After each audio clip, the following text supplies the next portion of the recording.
Icon series. Morning children. So in the previous lesson we have seen about the northern mountains, the Himalayan ranges, which have three parallel ranges, and the three ranges, isn't it? The Himadri, Himachal and Shivaliks.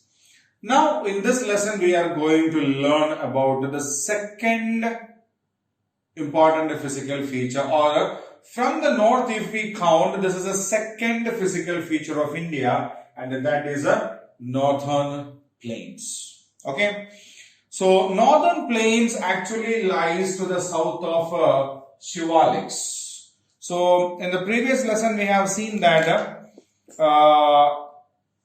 the northern mountains are of three ranges: the Himadri, the topmost one; the Himachal, the second one; and the third one is Shivaliks, isn't it? South of Shivaliks. Okay, so if this is the Shivalik range, then this is the region which is known as the northern plains, right? So from east to west, if we measure the length of northern plains, from east to west, it is around 2,400 kilometers. From east to west, the total length of northern plains is around 2,400 kilometers, and the width at places it is 150 kilometers, and there are areas where it stretches up to 300 kilometers. Okay, so northern plains is the second most important physical feature of India, or the second physical feature from the north. It lies to the south of Shivaliks, the third range of Himalayan mountains. It runs east to west or west to east, anyway it doesn't matter. In the west,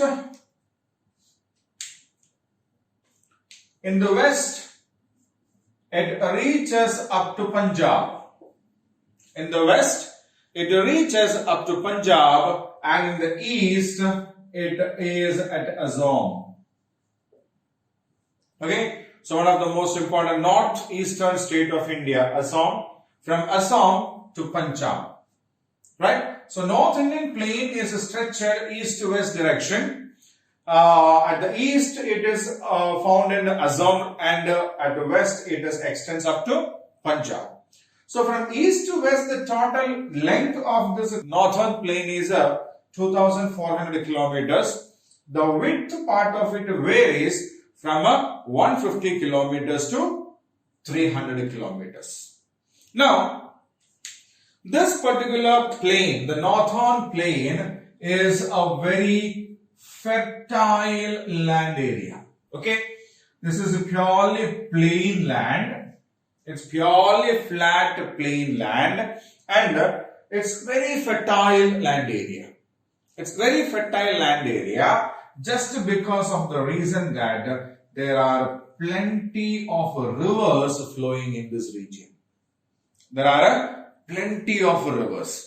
In that plenty of rivers, three rivers are very important.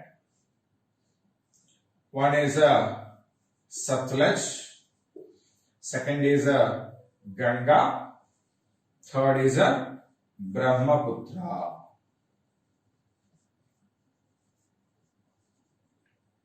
Okay, there are plenty of rivers flowing in this northern plain region, and in among them, three are very important: the Satluj, the Ganga, and the Brahmaputra, right? And this river has a lot of tributaries. What do you mean by tributaries? Yes, for example, let us think that this is Ganga. Okay, there are so many smaller rivers coming from different regions and joining Ganga, or the main river. Okay, so these smaller rivers that come from different directions and join a major river is called tributary. Okay, so these three rivers, Satluj, Ganga and Brahmaputra, they have plenty of these tributaries. Okay, so these rivers flow through this region. Satluj is in the northern region, Ganga is here, and Brahmaputra comes from here.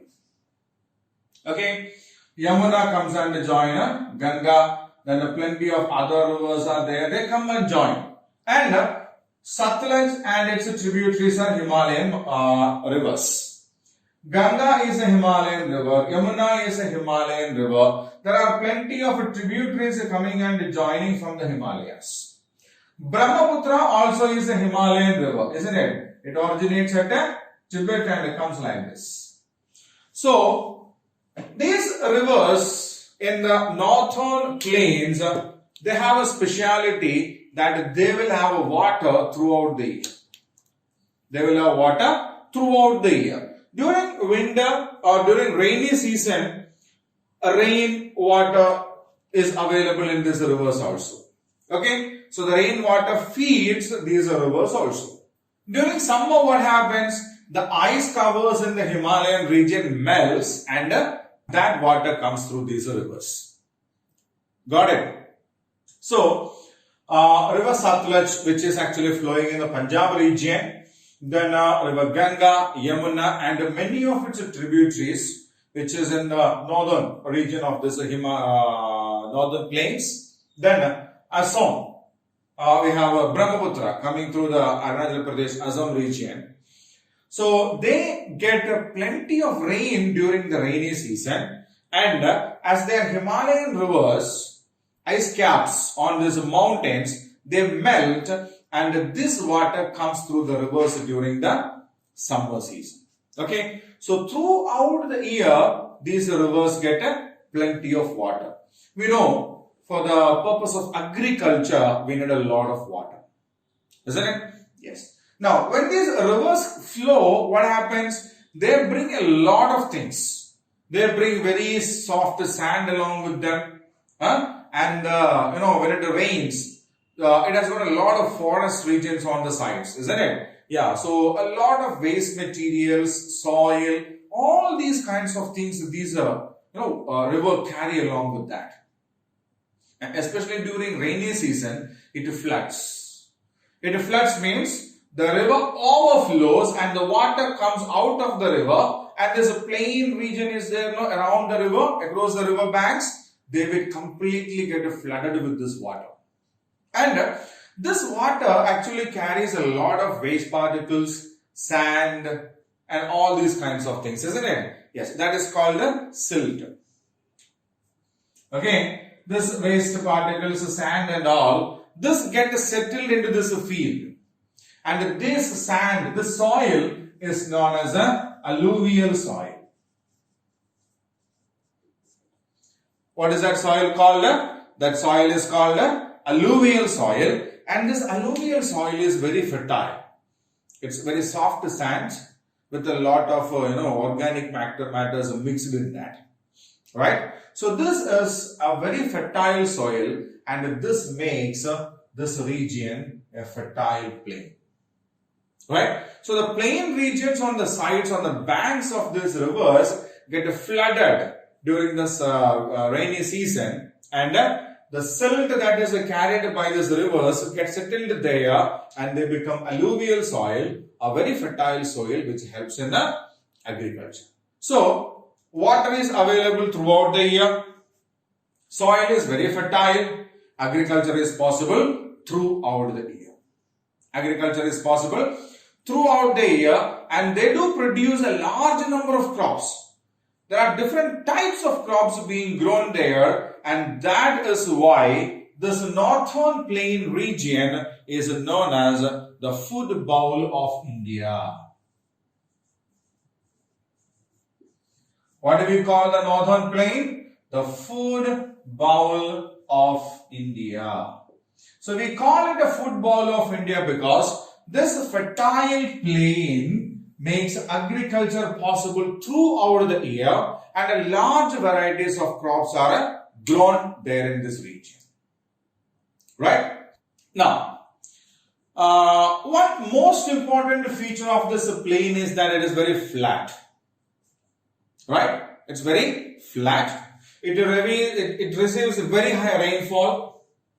It receives very high rainfall. The area is filled with alluvial soil, which is very fertile soil. Then there are regions where it may not rains a lot. For example, this region, this northwestern part where we have got this Satluj river flowing.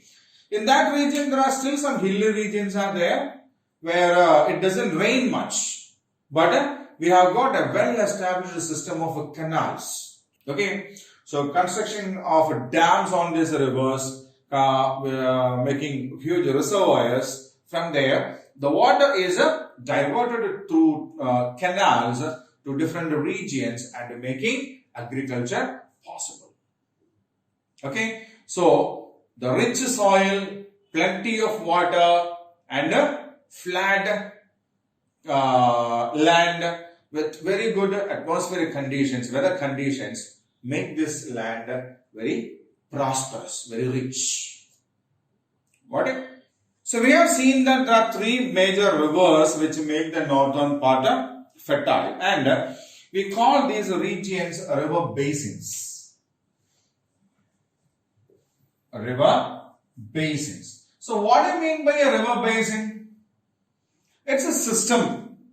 It's a system. So we have a major river here flowing here, and these rivers will have tributaries. Okay, so some tributaries are there,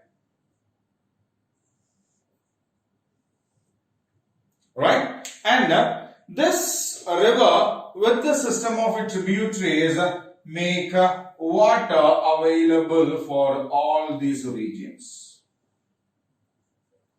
Okay, so the river with its tributaries make water facilities available for these regions, and this region is called the basin. Okay, so basin is a land area which is watered by a river system. Okay, so we have three river basins in this region. The first one is a Satluj basin, the second one is a Gangetic basin, and the third one is a Brahmaputra basin. Okay, so we have three major river basins in the northern plains. In that, the first one is a Satluj basin. Okay, the Satluj basin.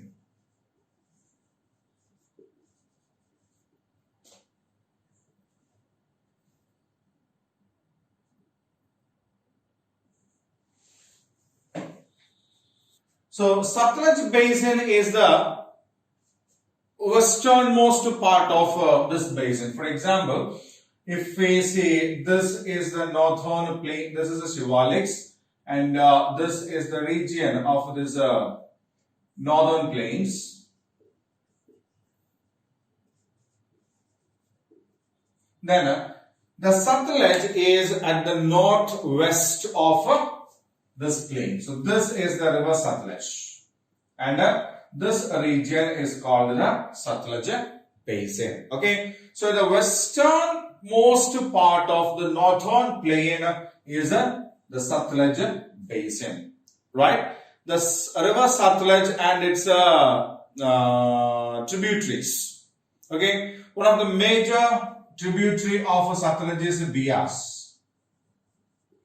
River Satluj and the river Beas, they actually join Indus River, River Indus in Pakistan, and from there they flow, come down and joins Arabian Sea. But Satluj and the other smaller tributaries are there. Beas is one of the major one. They make Punjab and Haryana the most fertile region there. Okay, so which are the states which we have in the Satluj basin? Punjab and Haryana.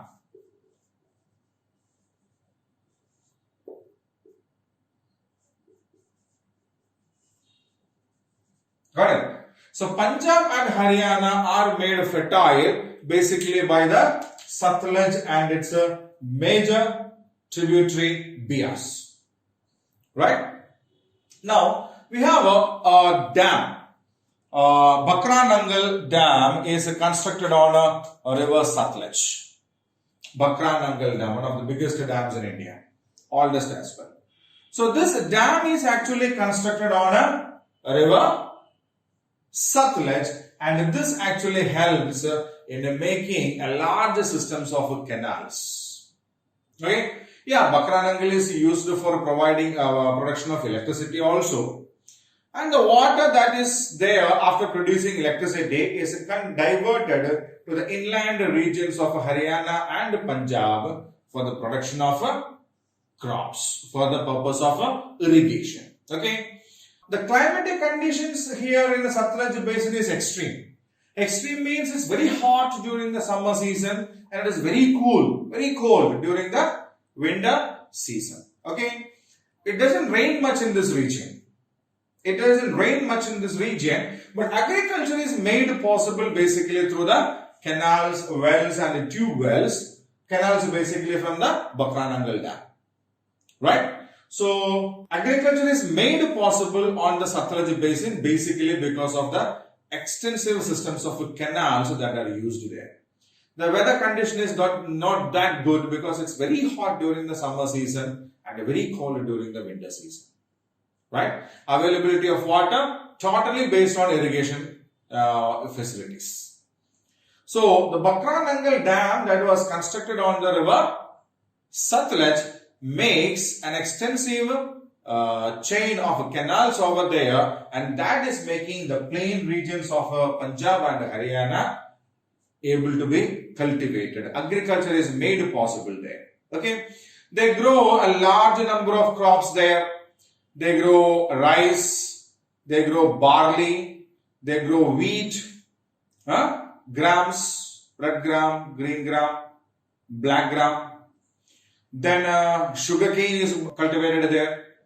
Okay, so there are a large number of crops being cultivated in the Satluj basin, including rice, wheat, grams, sugarcane, etc. And there are a lot of major cities also there. For example, Amritsar, yeah, where we have the Golden Temple, is on the banks of Satluj. Okay, in this northern plain, in the Satluj basin. Then Ludhiana is one of the most important textile industrial units in India. Then we have Chandigarh, the capital of both Punjab and Haryana. Then Jalandhar, Ambala, Karnal, Panipat, very historically very famous. Rohtak, Hisar, Faridabad are some important towns that are located in this region. Right? So, Satluj basin is made agriculturable basically by the river Satluj. It is located on the westernmost region of a northern plain. Satluj along with its tributaries, especially Beas, makes agriculture possible in the states of Punjab and Haryana. Bakra Nangal Dam is constructed on Satluj, and this is basically for the purpose of producing electricity, but water is diverted through canals into the interior regions of Punjab and Haryana, and that makes agriculture possible in this region.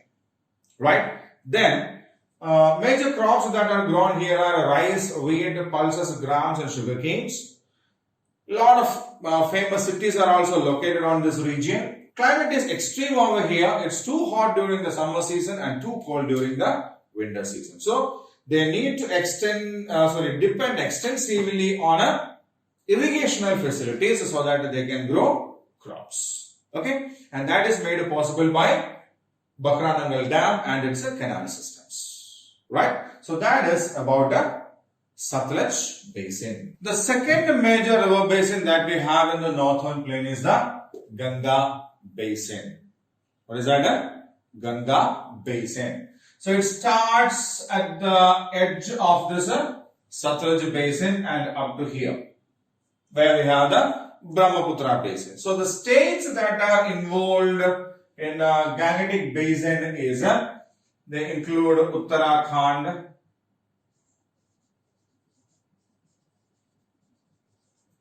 Uttar Pradesh, then Delhi,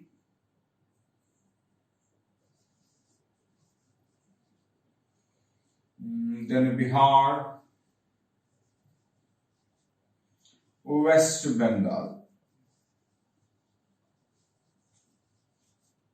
See, so many states are there.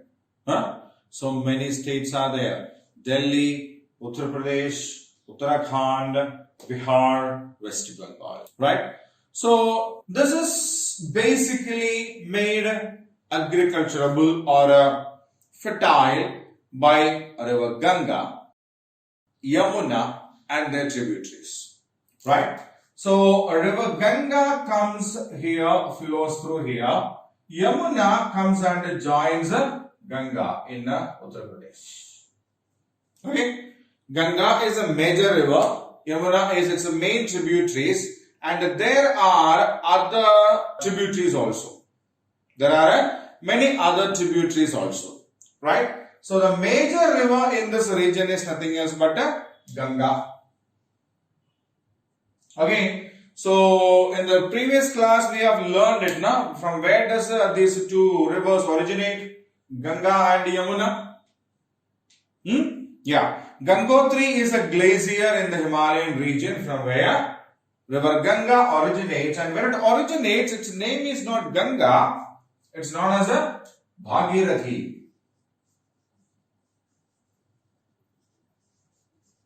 River Bhagirathi. Okay. So, from the Gangotri glacier, it originates as a Bhagirathi river and flows down and then reaches this plain. As it flows down, it flows very fast. Okay, it very fast at Haridwar. At Haridwar, it enters the northern plain regions and from there, it flows slowly. So, as it flows very fast from the mountains, it carries a lot of silt along with them and all this get deposited on this northern plain region and the entire region over here gets benefited by that. Okay, the alluvial soil deposition is happening on an extensive range over here, right? So, as Ganga flows, its tributaries come and join. So, Mandakini is one major tributary. Alagananda is another major tributary. Okay, Mandakini, Alagananda. Then Yamuna, this one. Right? Yamuna is a major tributary of river Ganga. Then we have Ram Ganga, Ghagra, Gandak and Kosi. Kosi comes somewhere here from Nepal. Okay. So, these are some of the major tributaries that come and join Ganga from the Himalayan ranges. Which are they? Yamuna, Mandakini, Alagananda, Ram Ganga, Ghagra, Gandak and Kosi. Okay. So, all these rivers are coming from the northern mountains or the Himalayas, means they will also have a water throughout the year. And as they are coming from the mountains, they carry a lot of silt along with them and they get deposited over these plains. Okay. Now, Yamuna comes from the Yamunotri glacier and as it comes, what happens is some tributaries from the south come and join them. Okay, they are not coming from the north, these are coming from the southern region, the southern plain or plateaus of India. Okay, they include Chambal, Betwa, Ken, Sindh and so on. Chambal, Betwa, Ken, Sindh and so on. So these are some of the rivers that comes and joins Yamuna from the south. Okay, so all these rivers come and join Ganga and Ganga flows through the states of Bihar, West Bengal. Right? So once when it reaches West Bengal, and then it splits. It splits, means it divides into two. Okay? So one flows directly down and the second flows a bit deep into the next country we have there, that is Bangladesh. And here what happens is Brahmaputra that is coming from the other direction comes and joins here. Okay, so this part of this river Ganga is known as the river Hooghly. Okay, and this one is known as a Padma. So in West Bengal, river Ganga splits majorly into two. One is known as river Hooghly and the other goes into Bangladesh in the name of Padma, to which Brahmaputra comes and joins. And both these Hooghly and Padma make a lot of delta here. Means the river doesn't come and join the ocean. Okay? This is the water body, the ocean. The river doesn't come and join there directly, but what happens is, as the river comes, it splits.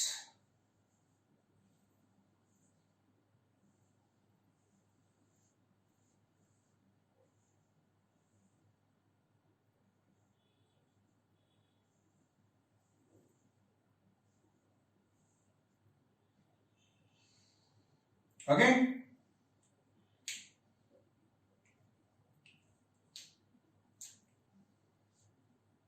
The river splits and then joins the ocean. So the water that is flowing through the river, it becomes slow here, and what happens is all the silt and other kinds of things that the river was carrying get deposited in this land area. Okay, so the land area that is there in between these rivers, this land area is there, this is the land. Right? They become very fertile. They become very fertile because all the silt and all the kinds of things that the river was carrying gets deposited here. So when river Ganga comes and joins the Bay of Bengal, they won't come and join directly like this, but they make a delta like this. And that delta is one of the most fertile regions in our region. But unfortunately, maximum of this delta is in Bangladesh, not in India. Okay. So this delta that is formed by river Ganga is known as the Sundarban deltas. What is it named? The Sundarban delta. So the delta that is formed by the river Ganga before joining the Bay of Bengal is called the Sundarban delta. Right? This basin, which is made fertile by the river Ganga, is famous for a large number of crops. A large number of crops including rice, wheat, sugarcane, jowar, bajra, barley, then some fruits like mango, lychee, grapes, plum, right? So this plain region, which is made fertile by river Ganga, Yamuna and their tributaries, are very famous for a lot of crops. Okay, they include rice, wheat, sugarcane, jowar, bajra, barley, then fruits like mangoes, grapes, lychees, plums, etc. And jute is another major crop. Bihar and Bengal, West Bengal, produces a good amount of rice and jute in this region. Okay, jute is one of the most important and major crop that is cultivated in West Bengal. Right? Jute is a major crop that is cultivated in West Bengal. And we have a lot of famous places like Delhi, Kanpur, Lucknow, Varanasi, Haridwar, Mathura, Kolkata, situated on the banks of these rivers or on the same plains. Hooghly River, a branch of river Ganga, which flows through West Bengal, is a very famous place, and we have the second largest city in India situated over there, and that is Kolkata. Right? Second biggest city in India is Kolkata, and that is situated on the banks of river Hooghly. Okay, the place where river Ganga joins Bay of Bengal is called Ganga Sagar, and that region is a very vast, large, fertile delta region that is known as the Sundarban Delta region. Okay, Sundarban Delta is the biggest delta in the world, we can say. It's one of the biggest deltas. Then it's the most fertile region also. But a major part of this delta is in Bangladesh. One of the major crops that are produced in this region is rice and jute. Then these rivers are there, no? The tributaries of Yamuna, including Chambal, Sone and all, which comes from the southern region, they have a problem. Do you know what? They become dry during summer. They become dry during summer because they are coming from the south where there are no snow-covered mountains. Got it? They do not have any snow-covered mountains, and so that region, these rivers go dry when it is a summer season. Whereas the other are there, no, like Alagananda or Kosi, they are coming from the northern mountains, and so there won't be any problem during summer. The ice melts over there, and that water comes out through the river. Okay, so Gangetic Basin is a very important and one of the major basin region in India. Now we have a third one, that is the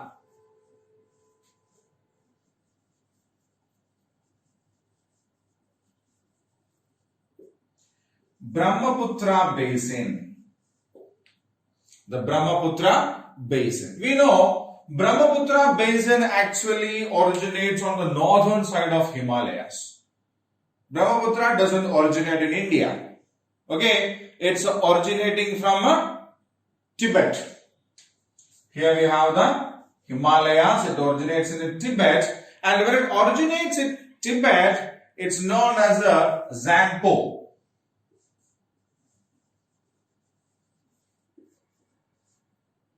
What is the name of Brahmaputra in Tibet? Zangpo. T is silent. Okay, Zangpo. This river Zangpo flows through on the northern boundaries of Himalayas and enters India from Arunachal Pradesh. After entering India from Arunachal Pradesh, it flows west and reaches through Arunachal Pradesh, Assam and a part of Bihar, West Bengal. Some part of West Bengal. It reaches Bangladesh and joins the river Padma. Okay, from there Padma is one branch of Ganga, which gets split after getting into West Bengal. So from there it joins Padma and it comes out and establishes a Sundarban Delta. Fine. So the regions which are made fertile by Brahmaputra river include Arunachal Pradesh,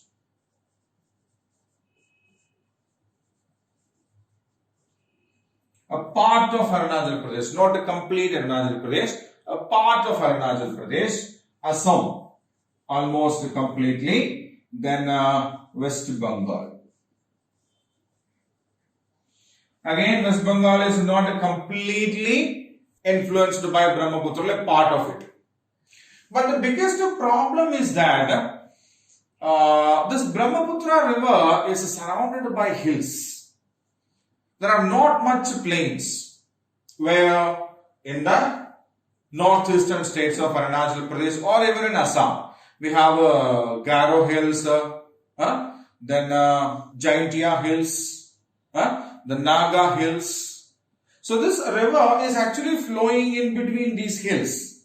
So what happens? There are only valley regions but no plains. It gets into some plain region when it reaches Assam, right? And in the northern part we have a single part of West Bengal. But from there they enters into Bangladesh. Okay. So the total land area that is influenced by river Brahmaputra is comparatively less, right? Satluj plain is bigger, Gangetic plain is the biggest one, and the Brahmaputra plain is comparatively very smaller because it's flowing through a lot of mountains, right? Now, the major crops that we have got over there: rice, jute, tea. Tea plantations on the hillsides of Assam, Andhra Pradesh or Darjeeling in West Bengal region are influenced by Brahmaputra river. Okay, Brahmaputra receives the highest rainfall in among the three regions. We saw Satluj basin doesn't receive much rainfall. The rainfall that is received by Satluj basin is comparatively very less. Gangetic plain receives a very good rainfall. But Brahmaputra region receives the highest rainfall among these three regions. We know there's Cherrapunji, Mawsynram, the areas where it rains the maximum in India. They are located in this region, Cherrapunji and Mawsynram, which receives the highest rainfall. Okay, they are located in this region, right? So it's a problem actually because Brahmaputra often floods. Whenever there is a rain in this region, that river waters have to come to Brahmaputra and Brahmaputra floods. If it floods, it's good because it brings silt along with that, alluvial soil, settlement, plain is made fertile, everything well and good. But during the cropping season, if it rains, what happens? Yes, the crops will get damaged also. Isn't it? The crops can get damaged also. So that is one major problem that we have, especially in the Brahmaputra basin. Okay, cities like Guwahati, then Shillong, then Dispur are some of the major cities that are located in this region. Okay, so two things that makes the Brahmaputra basin different is it's a narrow region. It floods quite often because it receives the maximum rainfall out of the three regions. Right? Now, this northern plain region is an extremely fertile region in India. It is extremely fertile region in India, and a large number of crops are also cultivated in this region. Large number of crops. It lies just to the south of Shivalik's range, which has got a lot of grazing lands. Grazing lands means what? Hillsides where grass grow a lot, so that these sheep, animal rearing people are there, the shepherds. Yes, they can take the cattle to this region and grow them. Right? And plain land area is very good for settlement. Isn't it? If we try to construct a house on a hillside, there are a lot of dangers. Sometimes the hillside it can cause some mudslides. Construction itself is very difficult.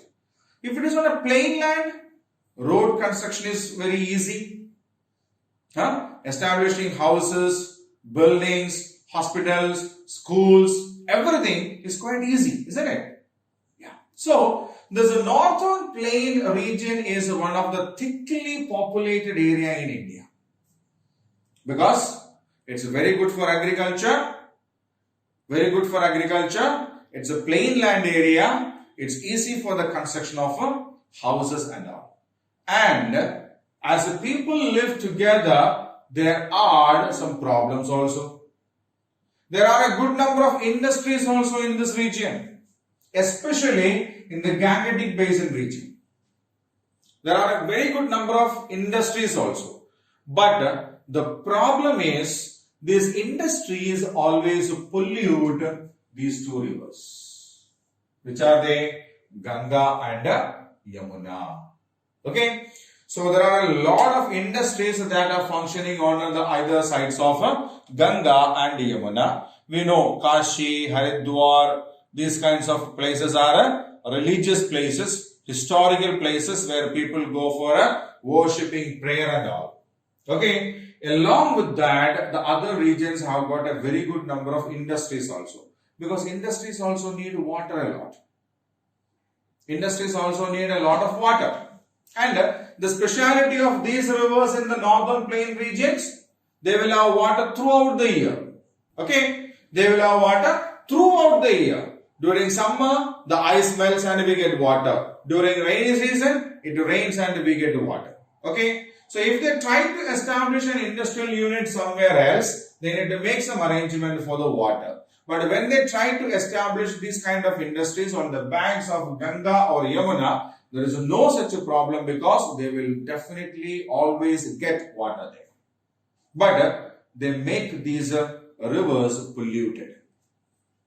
They throw all the waste into the river and the river water gets contaminated, polluted with this chemical waste and all. And after mixing it with this chemical waste and all, is it good for agriculture? Is it good for agriculture? No. Okay. So, one of our previous Prime Ministers, Mr. Rajiv Gandhi, he started with a program of clearing the Ganga from these pollutants. So, he started with a project called the Ganga Action Plan.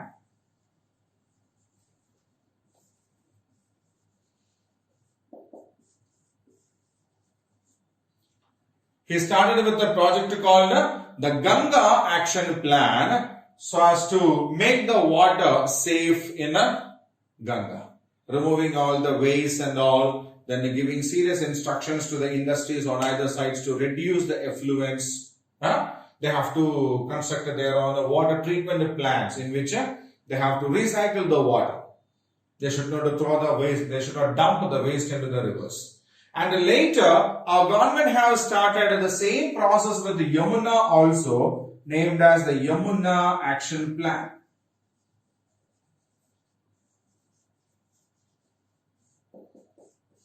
So, the Ganga Action Plan and Yamuna Action Plan are two serious projects initiated by our government to make it sure that the Ganga and the Yamuna will never get polluted.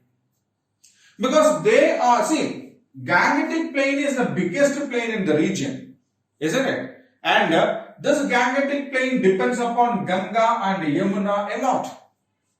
If that region gets polluted, then what happens? If the Ganga and Yamuna gets polluted, that water cannot be used anywhere else, isn't it? Yeah, so the existence of this complete plain depends upon the existence of river Ganga and river Yamuna. Okay, so they have understood the importance of clearing the pollution out of these two rivers and they have started these two projects. It's okay, it's doing good. Okay, they couldn't achieve a complete success out of it, but they were okay with that. These two action plans are working well and now these two rivers are comparatively better, we can say. Right? The rate of pollution has decreased comparatively and it's our attempt, it's our effort to make it sure that these two rivers will not die. Okay? So, we hope as days pass, the people will realize more regarding what they are doing and they will make some changes in the way they are dealing with the rivers. Right?